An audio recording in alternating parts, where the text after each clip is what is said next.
নমস্কার, সোজা সাপটা সুব্রতয় আপনাদের স্বাগত জানাই। বঙ্গ বিজেপিতে অভিমানীর পরিমাণ কমানোর জন্য কেন্দ্রীয় পর্যবেক্ষক সুনীল বানসাল অভিনব পরিকল্পনা নিয়েছে।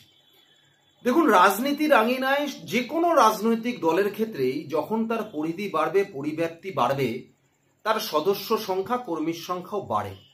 তার সঙ্গে সঙ্গে অভিমান এবং অভিমানী দুটোর পরিমাণও কিন্তু বাড়ে। এখন যত তাড়াতাড়ি, যত ভালো পরিকল্পনার মধ্যে দিয়ে অভিমান এবং অভিমানীর পরিমাণ কমানো যাবে, ততই সেই দলের সাফল্যের দোরগোড়ায় যাওয়াটা ততটাই সহজ হবে। দেখুন, পশ্চিমবঙ্গে যখন 2011 সালে মমতা বন্দ্যোপাধ্যায় ক্ষমতায় আসে, সেই সময় দাঁড়িয়ে ভারতীয় জনতা পার্টির যে ভোট শেয়ার ছিল পশ্চিমবঙ্গে, সেইখানে দাঁড়িয়ে অভিমানীর সংখ্যা খুব কম ছিল।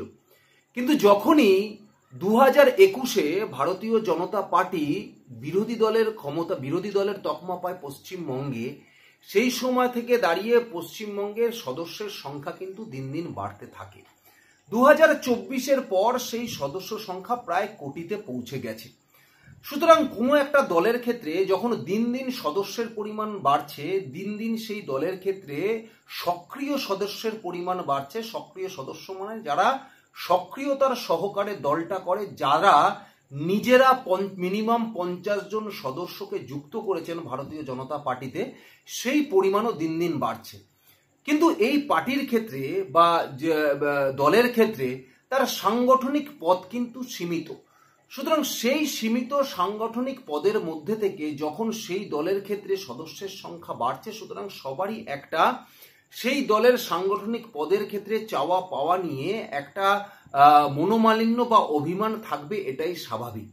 কিন্তু সেই দলের ক্ষেত্রে নিত্য নতুন নতুনত্ব পরিকল্পনা মাফিক সেই অভিমানীর পরিমাণ কমাতে হবে, এটাই স্বাভাবিক। সেই পরিকল্পনাই নিয়েছে কিন্তু বঙ্গ বিজেপি।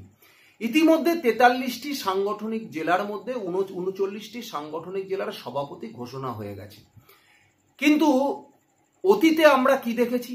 অতীতে দেখেছি যে এই পশ্চিমবঙ্গে যখনই ক্ষেত্রে কোনো রাজ্য সভাপতির পরিবর্তন হয়েছে, রাজ্য সভাপতির পরিবর্তন হওয়ার সঙ্গে সঙ্গে প্রত্যেকটি জেলার সভাপতিরও পরিবর্তন হয়েছে। জেলা সভাপতির পরিবর্তনের সঙ্গে সঙ্গে দেখা গেছে প্রতিটি মণ্ডলের সভাপতিরও পরিবর্তন হয়েছে। এবং যখনই সভাপতির পরিবর্তন হয়েছে, তখনই সেই সভাপতি তার নিজের মতো করে কমিটি তৈরি করে পরবর্তীকালে তার কর্মসূচি পালন করেছে। অর্থাৎ যখনই কোনো রাজ্য সভাপতি ঘোষণা হয়েছে, সেই রাজ্য সভাপতি তার নিজের মতো করে নতুন কমিটি তৈরি করেছে। কমিটি তৈরি করে তার কার্যকলাপ এগিয়ে নিয়ে গেছে। এবং যখন তার সই করা প্যাডে যখন জেলা সভাপতি ঘোষণা হয়েছে, সেই জেলা সভাপতি নতুন করে কমিটি তৈরি করে তার কার্যপ্রণালী বা কার্যকলাপ এগিয়ে নিয়ে যাওয়ার পরিকল্পনা করেছে। ঠিক একই চিত্র আমরা দেখেছি মণ্ডলে। কিন্তু এবার পরিধি একটু পরিবর্তন করা হয়েছে, যেটা কেন্দ্রীয় পর্যবেক্ষক সুনীল বানসালের নির্দেশ মতো করা হয়েছে। দেখা গেছে প্রত্যেকটা জেলায় জেলা সভাপতি পরিবর্তনের আগেই সেই জেলায় অন্তত 50% মণ্ডল ভোটাধিকারের মাধ্যমে গঠন হয়েছে। অর্থাৎ কি হয়েছে? সেই সব মণ্ডলগুলোতে দেখা গেছে যে 50% মণ্ডলগুলো গঠন হয়েছে। সেই 50% মণ্ডলে এক একজন করে এমআরও নিযুক্ত করা হয়েছে। সেই এমআরও সেই সমস্ত মণ্ডলে গিয়ে সেই সমস্ত ভারতীয় জনতা পার্টির কর্মীদের সাথে কথা বলেছে। তার যে বিগত দিনের যারা ভারতীয় জনতা পার্টির কর্মী ছিল, তাদের সাথে কথা বলে তাদের মতামত নিয়ে নির্দিষ্ট কিছু নাম তুলে নিয়ে এসছে। সেই নামের উপরে ভিত্তি করে, মণ্ডলের গ্রহণযোগ্যতার উপর ভিত্তি করে মণ্ডলের সভাপতি নির্বাচন হয়েছে, বা 50% মণ্ডলে নির্বাচন হয়েছে। এবং তারপরে দেখা গেছে যে জেলা সভাপতি নির্বাচন হওয়ার পর সেই জেলা সভাপতি বাকি যে 50% মণ্ডল অবশিষ্ট ছিল, সেই 50% মণ্ডল সেই জেলা সভাপতি তিনি নির্বাচিত করেছে।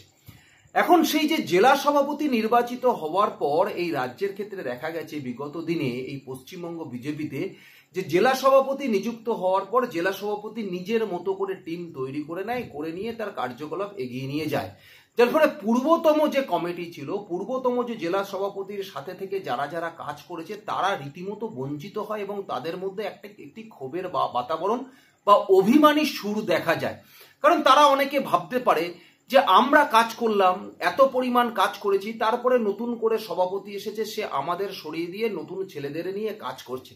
যার ফলে কি হয়, পুরনো যারা কাজ করেছে তাদের যে অভিজ্ঞতা, সেই অভিজ্ঞতা অবধি পৌঁছাতে পৌঁছাতে নতুন জেলা কমিটিতে যারা যারা আছে তাদের যে সময়টা লেগে যায়, তার মধ্যে ইতিমধ্যে ভোট চলে আসে, এটাই স্বাভাবিক। কিন্তু সেই জায়গাটিতে দাঁড়িয়ে যার ফলে অনেক জেলাব্যাপী এই কেন্দ্রীয় পর্যবেক্ষক সুনীল বানসাল বহু কার্যকর্তাদের সাথে কথাবার্তার মধ্যে থেকে যে বিষয়টা উনি তুলে ধরেছেন, যে বীরভূমের একজন কার্যকর্তা বলেছেন যে এবার বিধানসভা ভোটে আমি সক্রিয়ভাবে অংশগ্রহণ করব না, তার কারণ আমার নিজস্ব ব্যবসা আছে, 2021-এ অনেক ক্ষতিগ্রস্ত হয়েছি, কারণ এখন আমি সক্রিয়ভাবে অংশগ্রহণ করব, পরবর্তীকালে বিধানসভা নির্বাচনের পরে ক্ষতি হলে আমার হবে, ব্যবসায়িক ক্ষতি হলে আমার হবে, পরবর্তীকালে দল যখন কোনো সভাপতিকে বসাবে সেই সভাপতি আমাদেরকে সাইডে রেখে দিয়ে নতুন করে আবার লোক নিয়ে তার কার্যকলাপ পরিচালনা করবার চেষ্টা করবে, আমরা ব্রাত্যভাবে বসে থাকবো। সুতরাং এই কথা শোনার পরে বা বিভিন্ন দিক থেকে কর্মীদের কথা শোনার পরে তিনি এবারে স্থির করেছেন যে দীর্ঘদিন ধরে চলে আসা বঙ্গ বিজেপিতে এই যে নিয়ম, এই নিয়মের মধ্যে একটি পরিবর্তন করতে হবে। এবং সেই পরিবর্তনটা কি? পরিবর্তনটা হচ্ছে গত 18 তারিখে তিনি জেলার সভাপতিদের নিয়ে বৈঠক করেছেন। সেখানে রাজ্যের সভাপতির সঙ্গে এবং তৎসহ রাজ্যের যারা পদাধিকারী আছে তাদের নিয়ে বৈঠক করে তিনি বলেছেন, তার সঙ্গে সঙ্গে জেলার সমস্ত জেলা সভাপতিদের বলে দিয়েছে যে যা পূর্বতম জেলা কমিটিতে যারা যারা ছিল, যারা যারা কাজ করেছে তাদের মধ্যে 50% নতুন কমিটিতে রাখতে পারবেন। অর্থাৎ নতুন জেলা সভাপতি যিনি আছেন তিনি 50% সেই জেলা কমিটির যে সংখ্যা, সে আপনার 20 হোক, 25 হোক আর 30 হোক, তার মধ্যে 50% নতুন লোককে উনি ইনক্লুড করতে পারবে। আর 50% যারা পূর্বতম জেলা সভাপতি তার কমিটিতে যারা ছিল তাদেরকে কিন্তু কাজের নিরিখে নিতে হবে। তার ফলে কি হলো, নতুন আর পুরাতন তাদের একটা যোগসূত্র তিনি বাঁধার চেষ্টা করলেন, যেখানে দাঁড়িয়ে পুরানো যারা ছিলেন তাদের যে অভিজ্ঞতা, সেই অভিজ্ঞতা আর নতুনরা যারা আসবে তাদের সাথে নতুন আর পুরাতন যৌথভাবে একসাথে কাঁধে কাঁধ মিলিয়ে যাতে আগামী বিধানসভা নির্বাচনে তারা লড়াই করতে পারে। তবে এই নির্দেশ শুধু যে জেলায় তিনি দিয়েছেন তা নয়, এই নির্দেশে জেলা থেকে কিন্তু তিনি মন্ডল স্তর অব্দি নামিয়ে নিয়ে এসেছেন। তিনি বলেছেন মন্ডলের যারা সভাপতি হয়েছেন তারাও যে কমিটি করবেন তাদের মন্ডল স্তরে, সেই কমিটিতে পূর্ববর্তী মন্ডলের যিনি প্রেসিডেন্ট ছিলেন তার যে কমিটি ছিল সেই কমিটি থেকে 50% রাখতে হবে এবং নতুনভাবে তিনি 50% নিতে পারেন, নিয়ে তিনি কমিটি তৈরি করবে। তার সঙ্গে সঙ্গে প্রত্যেকটি কমিটিতে 2 জন করে মহিলা কিন্তু বাধ্যতামূলক রাখতেই হবে, তিনি নির্দেশ দিয়ে দিয়েছেন।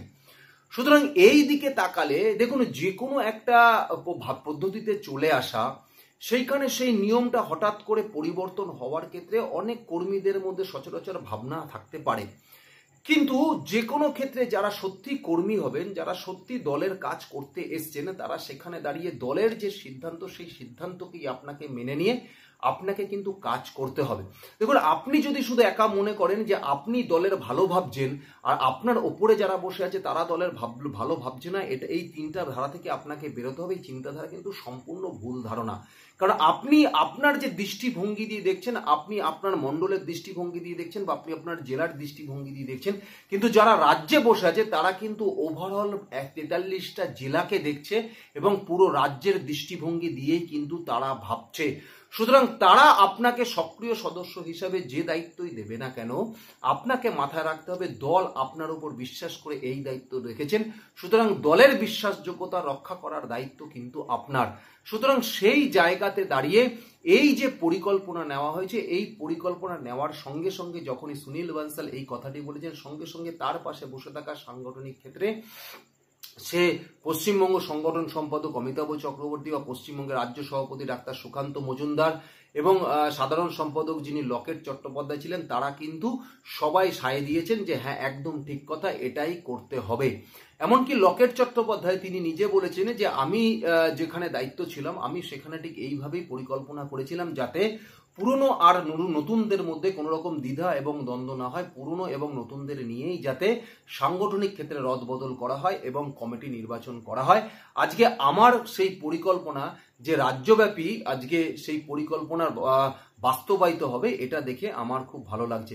সুতরাং এই জায়গাতে দাঁড়িয়ে আগামী দিনে যারা যারা বিজেপিটা করেন তাদের ক্ষেত্রে একটাই লক্ষ্য হওয়া উচিত যে 2026-এ তৃণমূল কংগ্রেসের সরকারকে উৎখাত করা। কারণ এই যে মানুষের আশা, যে পশ্চিমবঙ্গে বিরোধী দল হিসেবে 2021-এ বিজেপিকে আনা, যে মানুষ ভেবেছিল একমাত্র বিজেপি পারবে মমতা বন্দ্যোপাধ্যায় দুর্নীতিগুলোকে মানুষের সামনে নিয়ে আসতে, মানুষের আশা আকাঙ্ক্ষা প্রত্যাশাগুলো সেগুলো সরকারের কান অব্দি পৌঁছে দিতে পারবে, সেক্ষেত্রে কিন্তু ভারতীয় জনতা পার্টি এবং বিরোধী দলনেতা শুভেন্দু অধিকারীর ভূমিকা অনস্বীকার্য। মানুষ সেটা বুঝে গেছে যে বিরোধী দলের ভূমিকায় বিজেপি যেভাবে তার কাজ করেছে তাতে পশ্চিমবঙ্গের সাধারণ মানুষ কিন্তু উপলব্ধি করতে পেরেছে। সুতরাং মানুষ কিন্তু চাইছে এবারে তৃণমূলকে সরাতে এবং বিজেপিকে ক্ষমতায় আনতে।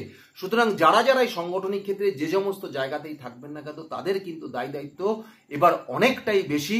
তার কারণ মানুষকে উপযুক্ত দিশা দেখিয়ে দরজায় দরজায় গিয়ে কড়া নাড়িয়ে তাদের ভোটগুলো বিজেপির ভোট বাক্সে ফেলানো এবং আগামী 2026-এ এই তৃণমূল কংগ্রেসকে পশ্চিমবঙ্গ থেকে উৎখাত করা। বাকিটা আপনারাই জানেন কি করতে হবে। ধন্যবাদ, নমস্কার।